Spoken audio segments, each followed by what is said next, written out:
किंतु आज जदि मो पाटे हस अच्छी केवल आपण मान पाई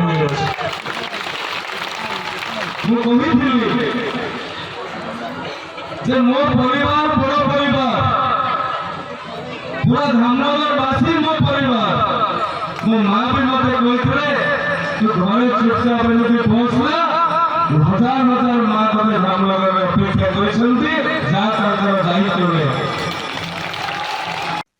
भद्रक धामनगर ब्लॉक करदा पंचायत अधीनस्थ खलाटेश्वर मंदिर निकटरे बीजेपी पक्षरु जून स्तरीय मातृ आशीर्वाद सम्मेलनी सभा अनुष्ठित होइथिला। एथिरे धामनगर विधानसभा बीजेपी प्रार्थी सूर्यवंशी सूरज और भद्रक लोकसभा प्रार्थी अभिमन्यु सेठी जोगदेई माँ मानकर आशीर्वाद ग्रहण करिसंती। तेबे दुबल जून तथा मुकुंद देव मंडलर बीजेपी सभापति रमेश चंद्रपति, जिला बीजेपी कार्यकर्ता अरविंद पति और अशोक पोहाणक संयोजन आयोजित ଏହି ସମ୍ମିଳନୀରେ दोबल, खड़ीपदा, करदा, पधानी, आनंदपुर, सोहड़ा, दलांग और मुस्ताफापुर पंचायत हजार हजार संख्यार महिला माने जोगदेई विधायक प्रार्थी सूर्यवंशी सूरज और सांसद प्रार्थी अभिमन्यु सेठी उपरे पुष्पवृष्टि करथिले। आउ पुणी थरे विधायक हेबा पई सूर्यवंशी और सांसद हेबा पई अभिमन्यु सेठी को आशीर्वाद करथिले। एथिसहित आगामी 9 दिन प्रत्येक पंचायत रे घर को घर बुली दुई प्रार्थी महिला माने भोट मागिबे बोली सूचना मिली। खिलाटेश्वर बाबांकर प्रांगण रे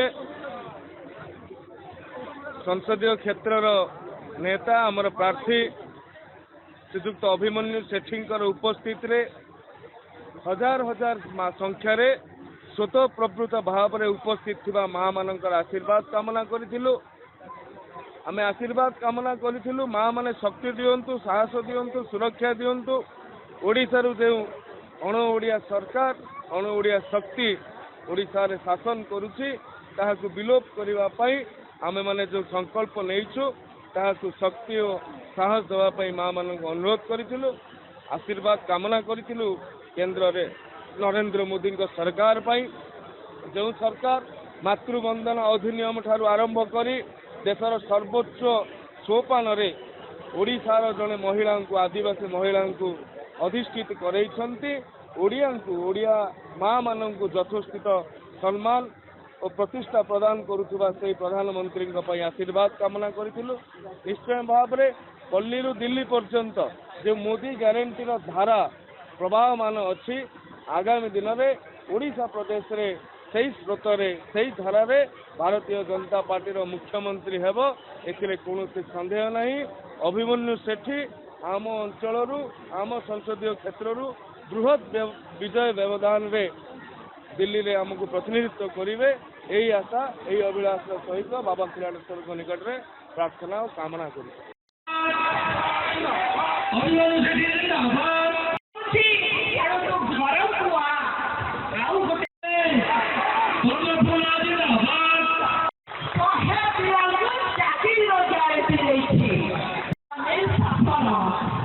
भद्रक धामनगर विवेकानंद पंडा रिपोर्ट, कोणार्क लाइव।